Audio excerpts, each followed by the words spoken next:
भारत माता की भारत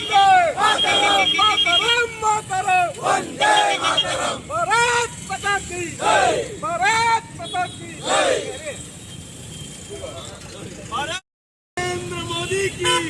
नरेंद्र मोदी की हरियाणाದ ಬಿಜೆಪಿ ಗೆಲುವಿಗೆ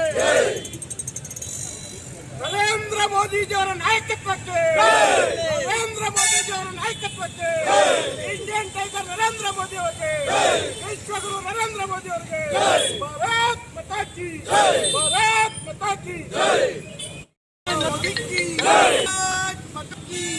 ಭಾರತ್ ಮಾತಾ ಕಿ ಭಾರತೀಯ ಜನತಾ ಪಾರ್ಟಿ ಬೇರೆ ಕೆಲವರೆಲ್ಲ ಹೇಳ್ತಾ ಇದ್ರು ನಾವು ಆಮ್ ಆದ್ಮಿ ಜೊತೆ ಅಂತ.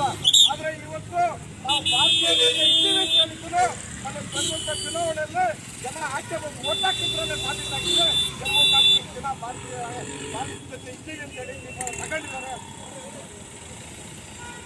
ಕೊನೆಯದಾಗಿ ಇವತ್ತಿನ ದಿನ ಹರಿಯಾಣದಲ್ಲಿ ನಾವು ಗೆದ್ಬಿಟ್ಟು ಕಾಂಗ್ರೆಸ್ನವರು ಎಲ್ಲ ಕಡೆ ಹರಿಯಾಣದಲ್ಲಿ ಎಲ್ಲ ಕಡೆ ಜಿಲ್ಲೆಗಳು ನಾವೇ ಗೆದ್ಬಿಟ್ಟು ಅಂತ ನಮ್ಮ ಕರ್ನಾಟಕದ ಹಲವಾರು ಮಂತ್ರಿಗಳು ಮಾತಾಡ್ಬಿಟ್ರು ಗೆದ್ಬಿಟ್ಟು ನಾವು ಹೋಗ್ಬಿಟ್ಟು ಬಿಜೆಪಿ ಅಂತ.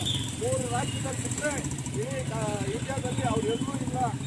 ಮುಂಬರುವ ದಿನಗಳಲ್ಲಿ ಮಹಾರಾಷ್ಟ್ರದಲ್ಲಿ ಸಹ ನರೇಂದ್ರ ಮೋದಿ ಅವರ ನಾಯಕತ್ವದಲ್ಲಿ ನಮ್ಮದೇ ಪಕ್ಷ ಅಧಿಕಾರ ತರೋದ್ರಲ್ಲಿ ಯಾವುದೇ ಸಂಶಯ ಇಲ್ಲ. ಮುಂದಿನ ದಿನಗಳಲ್ಲಿ ಭಾರತೀಯ ಜನತಾ ಪಕ್ಷ ಇಲ್ಲ ಬೆಳೀತದೆ ಶ್ರೇಷ್ಠ. ಏನು ನಮ್ಮ ದೇಶದ 2 ರಾಜ್ಯಗಳಲ್ಲಿ ನಡೆದಂತಹ ಚುನಾವಣೆಗಳಲ್ಲಿ ಜಮ್ಮು ಮತ್ತು ಕಾಶ್ಮೀರ ಹಾಗೂ ಹರಿಯಾಣ ಚುನಾವಣೆಯಲ್ಲಿ ಕಳೆದ ಬಾರಿಗಿಂತ ಈ ಸಾರಿ 9 ಸ್ಥಾನ ಹೆಚ್ಚಿಗೆ ಬಂದು ಬಿಜೆಪಿಗೆ ಯಾರದೇ ಒಂದು ಸಪೋರ್ಟ್ ಇದ್ದೀರಾ ಇಂಡಿವಿಜುವಲ್ ಆಗಿ ಸರ್ಕಾರ ಮಾಡುವಂತ ಇದಾಗಿದೆ. ಏನು ಹರಿಯಾಣದಲ್ಲಿ ಕಾಂಗ್ರೆಸ್ ಪಕ್ಷದವರು ಇಲ್ಲದೇ ಇರೋಂಥ ಕುತಂತ್ರ ಮಾಡಿದ್ರು.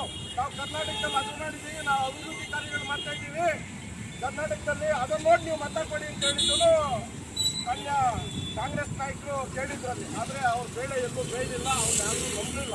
ಯಾಕಂದರೆ ಕರ್ನಾಟಕದಲ್ಲಿ ನಡೀತಾರಂಥ ಭ್ರಷ್ಟಾಚಾರ ಕೂಡ ಹಗರಣದಿಂದ ಹಿಡಿದು ಎಲ್ಲ ಹಗರಣಗಳನ್ನು ಹರಿಯಾಣದಲ್ಲಿ ತೇಲಾಡ್ತಾ ಇದೆ. ಅಲ್ಲಿ ಕೂಡ ಹಗರಣ. ಅದಕ್ಕಾಗಿ ಅಲ್ಲಿ ಮತ ಕೊಡಲಿಲ್ಲ ಅವ್ರಿಗೆ. ಭಾರತೀಯ ಜನತಾ ಪಕ್ಷಕ್ಕೆ, ಭಾರತೀಯ ಜನತಾ ಪಕ್ಷದ ಅಭಿವೃದ್ಧಿ ಕಾರ್ಯಗಳು ನರೇಂದ್ರ ಮೋದಿ ಅವರು ಸಬ್ಕೆ ಸಾಥ್ ಸಬ್ಕಾ ವಿಕಾಸ್ ಅಂತೇಳಿ ಏನು ಮುಂಚೂಣಿ ನಾಯಕರಾಗಿ ಮುಂದುವರೆದಿದ್ದಾರೆ, ಅದನ್ನು ನೋಡಿ ಇವತ್ತು ಬಿಜೆಪಿ ಮತ ಹಾಕಿದ್ದಾರೆ. ಆಮೇಲೆ ಏನು ಜಮ್ಮು ಮತ್ತು ಕಾಶ್ಮೀರದಲ್ಲಿ ಹಿಂದೆ ಯಾರು ಸೇನೆಯವರಿಗೆ ಕಲ್ಲೊಡಿತಾ ಇದ್ರು ಅದೆಲ್ಲ ನಿಂತಿದೆ. ಇವತ್ತೇನಾದರೂ ಜಮ್ಮು ಮತ್ತು ಕಾಶ್ಮೀರದಲ್ಲಿ ಹೆಮ್ಮೆ ಪಡಬೇಕು ನಾವು. ಕಾರಣ ಏನು ಅಂದರೆ ಕಳೆದ 2 ವರ್ಷಗಳಿಂದ ಬಿಜೆಪಿ ತೆಗೆದ ಮೇಲೆ ಜಮ್ಮು ಮತ್ತು ಕಾಶ್ಮೀರದಲ್ಲಿ ಎಲ್ಲ ಗಲಭೆಗಳು ನಿಂತಿದೆ, ಕೋಮು ಗಲಭೆಗಳು ನಿಂತಿದೆ. ಯಾವುದೇ ರೀತಿಯ ಗಲಭೆಗಳಾಗ್ತಾ ಇಲ್ಲ. ಉಗ್ರಗಾಮಿಗಳು ಮನೆಗಳೆಲ್ಲ ಅಡಗಿದ್ದಾರೆ ಅಥವಾ ಪಾಕಿಸ್ತಾನ ಪಲಾಯನ ಮಾಡಿದ್ದಾರೆ. ಇವತ್ತು ಅಲ್ಲೇನಾದರೂ ನೆಮ್ಮದಿಯಾಗಿದ್ದಾರೆ ಜನ. ಅಂತಂದರೆ ಜಮ್ಮು ಮತ್ತು ಕಾಶ್ಮೀರದಲ್ಲಿ ನರೇಂದ್ರ ಮೋದಿ ಅವರ ಕಾರಣ.